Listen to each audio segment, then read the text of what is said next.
Very excited to show off the small but mighty dollar box. Everything is organized by sport and by team. There's just one row for each sport, and there's a divider for every team. And then every top loader is stickered with a color. And so the blue is going to be $1, the yellow is going to be $3, and the red is going to be $5. This is my homegrown solution to kind of help me sort things as a halfway house while I'm trying to figure out what price is going to go on everything and what sections of the binders they're going to go in. Particularly, this is going to be used for Pokemon. I did use this when I was sorting the dollar box, and it was super helpful. I thought I'd just show how I'm handling the $1 through $3 binders and stickering all the cards. So I just have the stack of the penny sleeved cards. I put one off like this, pinch the paper down like that so that the sticker comes off easy, place it, and then move it to the stack. So I've picked up some speed on this. I'm sure somebody's got a way to do it a bit faster, but for my first time, it's going pretty well and it's been fun. The next step right now is to take out each slab and just get a nice sleeve on them. I bought these sleeves and they're supposedly like a perfect fit, whereas you have something like this on a lot of these that I can't put anything out looking like this. So I'm just going to go through this entire case, and I'm making two piles. One is ready to be sleeved, and the other one would be for something like this, where there's you can't really see it well, but there's adhesive residue on the top. And so I'm going to get some Goo Gone and clean the cases before I re-sleeve them. All right, I've finally gone through and priced out every single slab and sealed single. So this stack here, this is kind of like the $5, $7 kind of lower end stuff. I think that'll sell pretty easy. There's some cool stuff in here, like we got GameStop Dragonite, 20 bucks. This is a really cool, I didn't see this World Championship Pikachu with Pikachu and Mew battling on the front. I think this one's really cool. Then we've got Raging Bolt, Arceus. It's got like Pikachu, Fuecoco, all of those guys. Prismatic Evolutions, Venomoth, or Vaporeon, Team Rocket's Wobbuffet, and then Eevee. So nothing crazy in there, but those are all priced out. And then the bigger hits, you've got the Charmander, 44, Mewtwo, 52. This is a pretty cool Pichu promo, and then Snorlax. That's it for all the sealed cards. On to the slabs. So this is the lowest end pile. I'm just gonna go through so you can just quickly see what's in here. There's some non-first edition base set. This is kind of weird AGS, this top shelf grading, and then this CGC Japanese regular hollow Marnie. I don't know who submitted that, but somebody did. So I don't expect almost any of that to sell. And then we have the mid-range pile. This is honestly low to mid-range. Anything kind of below $20, closer to $10 typically in this pile. I'll just keep going through. There's a couple things I think will sell in here, like all of the Point Salad evolutions. I think all of these will probably sell. This Blastoise Uno card from Top Shelf Grading, I have no idea if that'll sell. The Jinx might sell. This will sell. This one was actually kind of hard to find. If you look up what it says on the slab, the Top Sun versus Series, it's a different card, a very expensive card. And it does not, I think they mislabeled this because this card is hard to find and it was maybe $5, maybe $10. So I put 10, I have no idea. This Eevee I would imagine would sell also. The Cosmog, I have no clue. This is actually a banned art, which is kind of cool. This Muck, that might sell from Fossil. These are cool. I had not seen these, but these are Pokemon Festival Vending Prism. I think they're stickers. And it's got Pikachu, Snubbull, all in the front. and then another one from that same thing. So I think there's a couple things in there that probably will sell. But again, none of that stuff was actually factored into the economics of the deals that I made. So it's effectively, in quote, free. Now on to the mid-range stuff. There is some cool stuff in here. So we've got Topps Pichu, or Topps Raichu. We've got first edition Revive. This is an XY reverse foil Evolutions Machamp. And then Pokemon Center Lady. So decent prices on some of this stuff, and I think a lot of this will probably sell. I would imagine this is right in the range of stuff that moves pretty easy at a local show.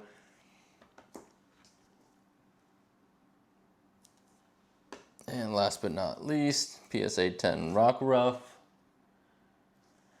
That one's actually $37, so keep going with the mid-range stuff. There is some cool stuff in here. We've got the 2016 XY Evolutions Charizard, Lapras,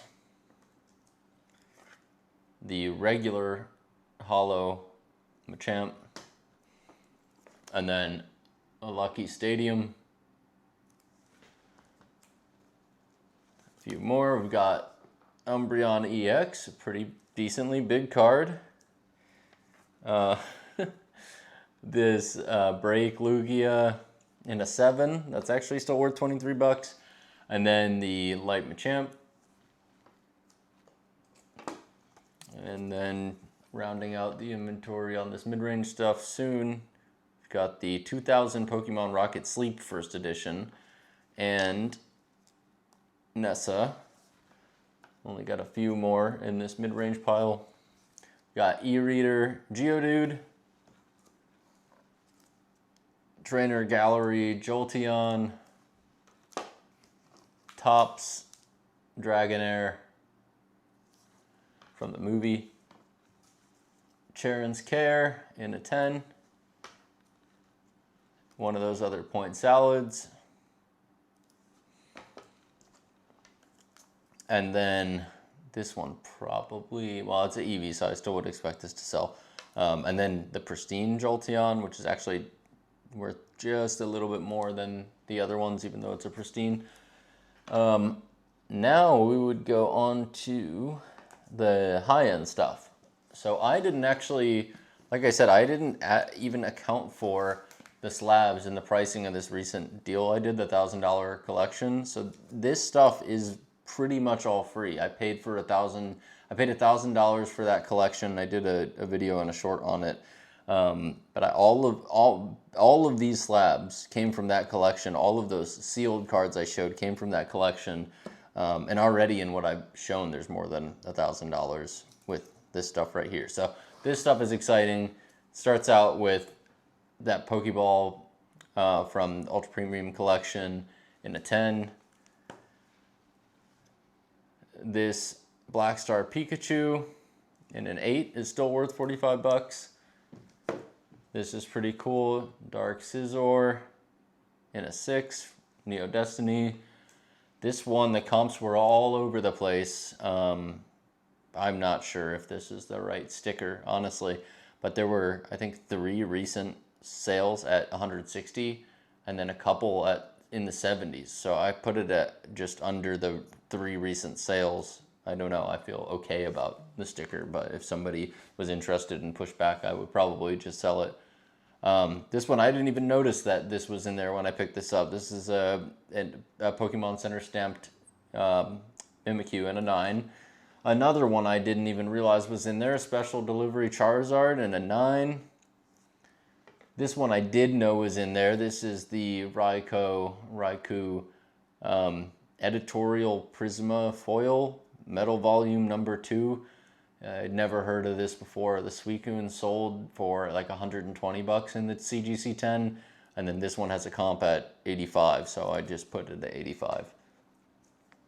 And then another pretty cool one, we've got this 2001 Dark Espeon in an 8. Pretty big card.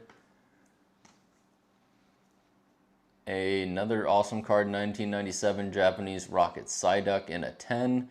The only concern I have with this one, I don't know if you can hear it, but it's a little bit loose in the casings. And then the last card we have in here is the Black Star Articuno CGC 10. It says Power of One illustrator error, so that is the error where it says Aoki and that's not the right illustrator.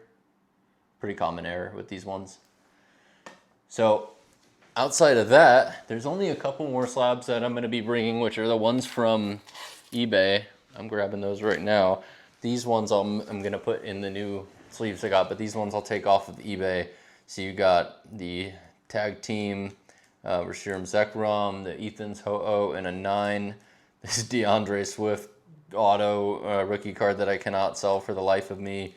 Suicune 7, this one I will be shocked if I leave the show with this because I get offers on it all the time on eBay, but I wanted to bring it to the show. The Master Ball Reverse Hollow Leafeon from Terastal. This one is really interesting. It's the Shining Fates. It's in a DSG 10. And DSG, if you aren't familiar with it, they give you like a full readout of where the errors are and what the errors are on the card. So this card is allegedly perfect except for a ding of a 1 out of 5 on the top left of the back. So I don't know, even at raw, this is like, I think like $150 card. So I feel like, or 140 or something. So stickering it at a bit of a premium because it's a 10 probably makes sense, even though it's DSG. I'm not sure, we'll have to see. And then the other one is the Groudon CGC 10. So that is in total, when I take those off of the eBay, almost everything I'm bringing for slabs. There's a couple more I have over here that are really much more on the low end. These are previously owned, so this one is sweet. This one will sell no problem. I can't imagine that one does not sell. Then you got a Zion Williams and Williamson a 9, and then and a 9. The 10 on the sticker threw me off. That one probably will sell. Zion's coming back, so he's like, I'm in the best shape of my life. And then Torkoal in a 10. A lot of really just low end stuff here. That one I don't know if it'll sell. This will probably sell. Then you got Flying Pikachu. I think this might be the most expensive slab in this pile, $30 for the CGC 10 Hops Wooloo. Then the Maractus in a 10. And Mightyena in an AGS 10. And Umbreon VMAX in a DGS, was that right? Yeah, DSG 9. I pretty much stickered that right at raw. And then these two, I don't know, but maybe just give them to a kid or something. So that now in total is every single slab and sealed single that I'll be bringing. What that does not include is the actual singles that I'll be bringing, and I'll show you that pile. So everything here is over $20. So this first section that I'll show is where I got the $1,000, how I got comfortable with that $1,000 for that recent collection. You can see there's a lot of big cards in here. I think it was 30 cards got me to that $1,000. So as we go through here, you can see almost done with the 30. Just some really sweet cards that'll definitely sell. I mean, and then the sealed Mew promo. So this is the stack of 30 that makes the $1,000. This is everything over $20 that was not included in that $1,000. I'm gonna bring all of these. This is a sweet card. I think that'll probably sell. The Unigabas will probably sell. Oh, this is really sweet. The Meloetta Radiant Collection is really nice. Those will sell.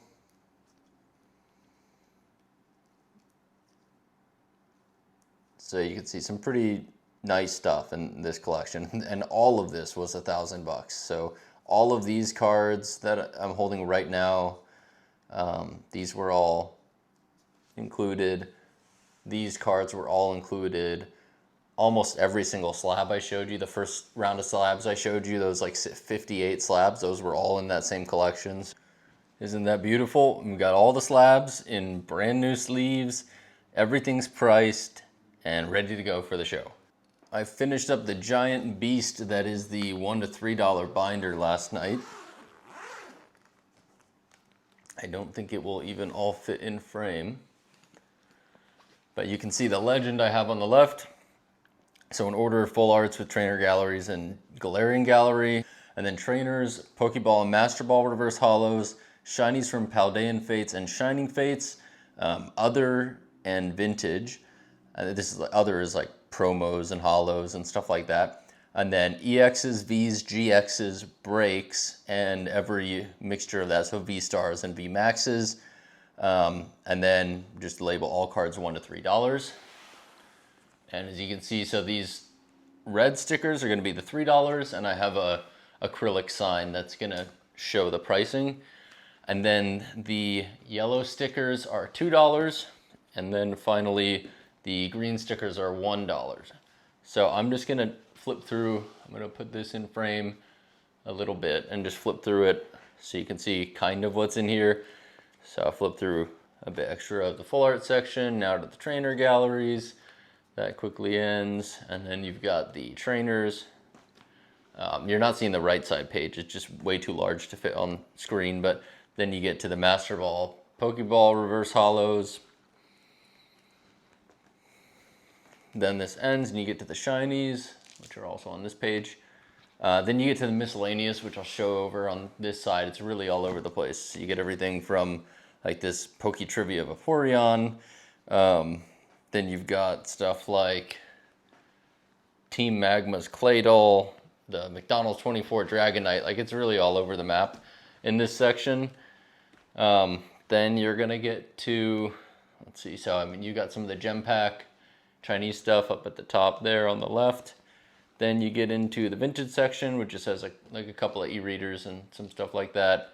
And then into the basic EX /V /V star /break /GX section. Then after that is what's called A-Specs. So you have some A-Specs on that side and on this side. And then after A-Specs is items and energies. So that's the end of the $1 to $3 binder. And I showed this earlier so you can see all of the $1 through $3 cards are gone. There's 1, 2, and 3. Now what's left in here is the $4, $5, and $6 cards.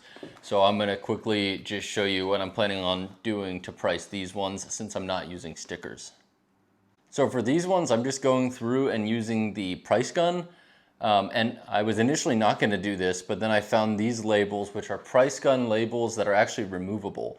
So unlike the original ones that like this Perco X line comes with that are not really removable and leave residue, these ones you can peel off, and it's super easy to apply the label. I'll show you all I have to do. So right now all this stack is all $4 cards. So just make sure it's set up. It's all on $4. I just got my hand on the trigger basically, and then squeeze this, let go, place it here, and kind of roll a little bit. I don't even need to see it exactly. And then I'm gonna be good to go. So it's actually very quick. Just squeeze and roll, just like that. So I'll just put some more footage just so you can see how quick it is to do this.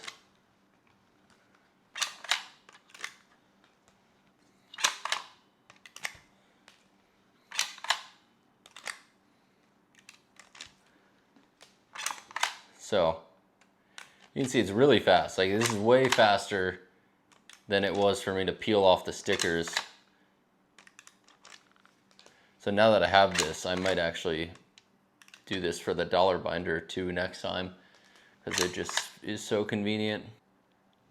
Just finished up the other cards. So this is the $4 through $7 top loaded binder You can see the legend I put over here on the left. So it starts with full arts trainers and GGs, or full arts trainer galleries and GGs. Goes to trainers, then V, EX, GX. That includes V Star, V Max, tag teams.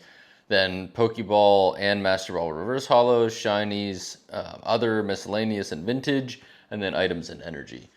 So I'll flip through a couple pages like I did with the other binder. I know you're not going to be able to see everything, but you'll get an idea for what's in here.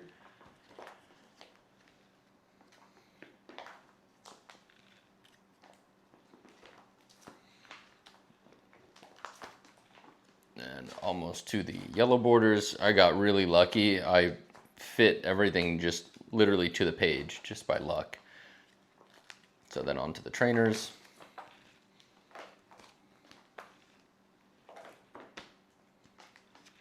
And onto the VMAX, EX, V-Stars, Basic EX. Then to the, on the left side, the Master Ball Pokeball reverse hollows. Then to the Paldean Fates and Shining Fates. Then this is the vintage miscellaneous kind of everything section. So you got things like Radiant Collection from the Pokemon movies. Vintage, aka like 2010 and earlier is what I'm calling vintage. Let's see, some e-readers. Then you get to the end of this section, goes over to the last page, which has just 2A specs, a couple of items and energies, and that is it. So I put these giveaway packs together for kids that come by, and then I've just kind of accumulated these packs of energy over time. So each one would get 1 pack of energy, and then each of them would get a sleeve. The thing of sleeves, each of them are different just from the different collections I have. You can see the different types of sleeves. And then I thought it might be fun to give each of them a one-touch or a mag case for one of their favorite cards. The reason I'm doing 5 of them is because I've got 4 of these tins. The grand prize will go in this Pikachu lunchbox. All right, they're all done, so I'll give you a preview what the regular boxes are gonna look like. So it's gonna look like this. I have an idea. It'll be in this lunchbox. And they're gonna get the pack, the energy, some dice, the one touch, 2 sleeves, and the Dedenne slab. This is the jersey display that I got off of Temu for 30 bucks. I put these 2 drafting triangles on the sides, and I glued these foam kind of strips to keep the drafting triangles in place, so that it would give that kind of the effect of like the Zion cases and keep it propped open. So it was just easier to take things in and out from my side, and it was super, super helpful. I laid everything out before packing up for the night. This is everything that I brought with me, and you'll see what it looks like when it's packed up in the next image. This is everything packed up and in the trunk, and you can see the art canvas case that I'm using to carry the showcase. With this setup, I'm able to get everything inside in one trip, and this is what the table looked like at the show. Here's some footage during the show, and this is the table from the customer side. So you've got the dollar box on the left with the 2 acrylic signs. You've got the $2 binders in the showcase. You can see the table space is pretty tight, and then there's my slab case that has the other slabs and singles that I couldn't fit in the showcase. I'll talk about that in the upcoming tips and suggestions section. Now that the show has since passed, I just wanted to go over a couple of points. So I didn't get any sense from other videos I'd watched, what to expect from other vendors. I had a really, really positive experience. Everyone was incredibly nice and welcoming and helpful and funny. So I just thought that was great. I wanted to mention it. Other point was you definitely can do it alone. I woke up, had some oatmeal and coffee. That was about 2 hours before the show. So just had some carbs in my system. Did not drink any water or anything past the coffee. So I was nice and full and felt good before I hit the road. I did bring a protein bar and a electrolyte drink with me. The thought process there was if you're drinking electrolytes, you're going to be retaining that fluid as long as you're not, chugging a bottle of Gatorade. But I just kind of nursed on that bottle throughout the day. And then I had a protein bar at one point, and that was fine. That got me through 11 to 5 o'clock, no problem. I didn't have to go pee. I didn't have to leave the table at all. I stayed there and I stood at that table all day from 11 to 5, no problem. So a couple of things looking back that I know now, the sports dollar box, that was a labor of love. It took me a lot of time and I was very happy with the result. But I sold 2 $1 cards that whole day and it was not worth the table space. It was not worth the time. So I'll cover a little bit on that later, but I wanted to call that out up top. No slabs over $50 sold. This is a no fee show, so I'd consider what your buyers are paying to be there at your first show. I paid $60 for the table and the people coming didn't pay anything. So just expect, if it's a no fee show, that's probably a good indicator for the price range that your buyers are going to be interested in. Whereas if you're spending, $10 for entry, you can bet that they're probably willing to spend a certain certain multiple on their entry fee versus the free shows. So the dollar binder and the top loader binder were a big hit. They kept people at the table. I have a little life hack I came up with that is going to be a really big help, save a lot of table space and headache for the next show. So I'm excited to show that when I get to. But yeah, the dollar binder and the top loader binder were awesome. I had one transaction that was like one of my higher value transactions for the day that was all singles from those 2 binders. Then it was like $125. Actually, for the highest individual sale, it was a $60 single, and it was the Shining Gold Mew from Celebrations, I believe. And then for the average transaction size, that was $35.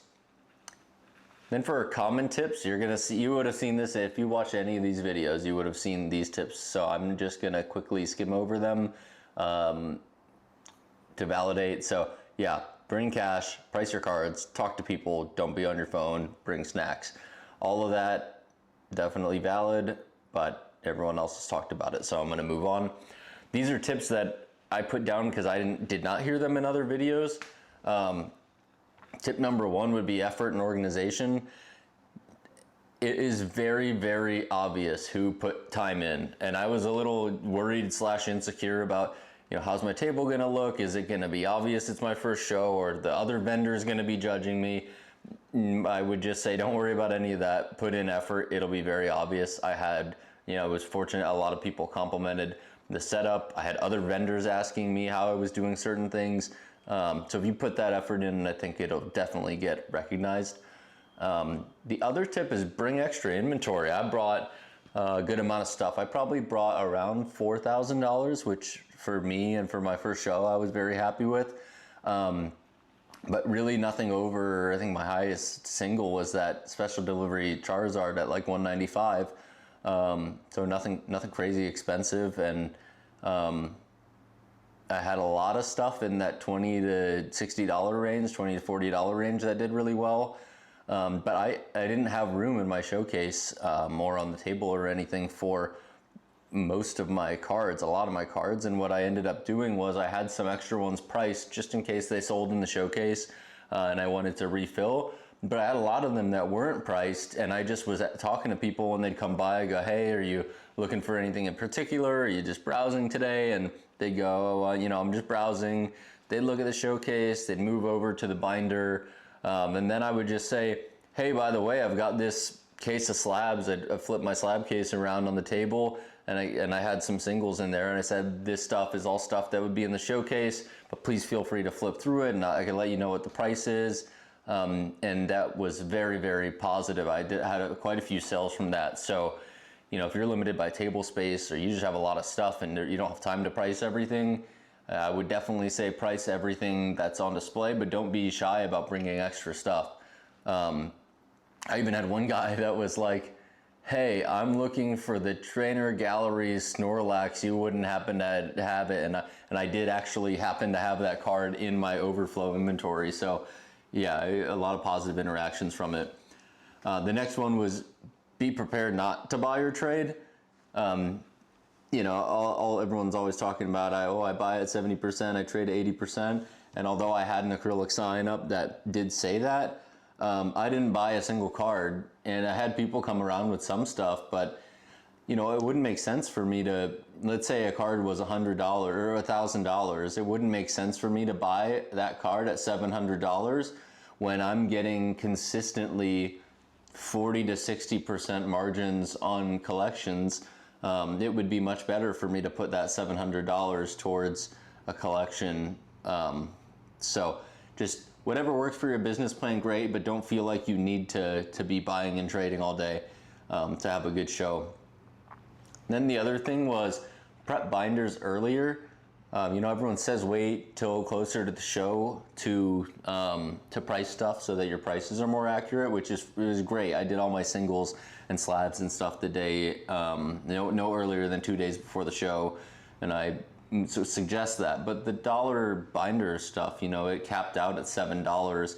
Even a 30% swing in one of those cards, if that so happens in, you know, the direction that would benefit me. If let's say a $5 card becomes a $6 or a $7 card over 2 weeks and I didn't catch it, that's fine. You know, it would have been much more helpful for me to do it an extra week earlier instead of the same week that I was trying to cram in all the prep work, because it really was very time consuming. So I would just suggest maybe do that an extra week or extra couple of days early, and don't be worried about getting the price a little wrong. And the other thing was a variance in attendance.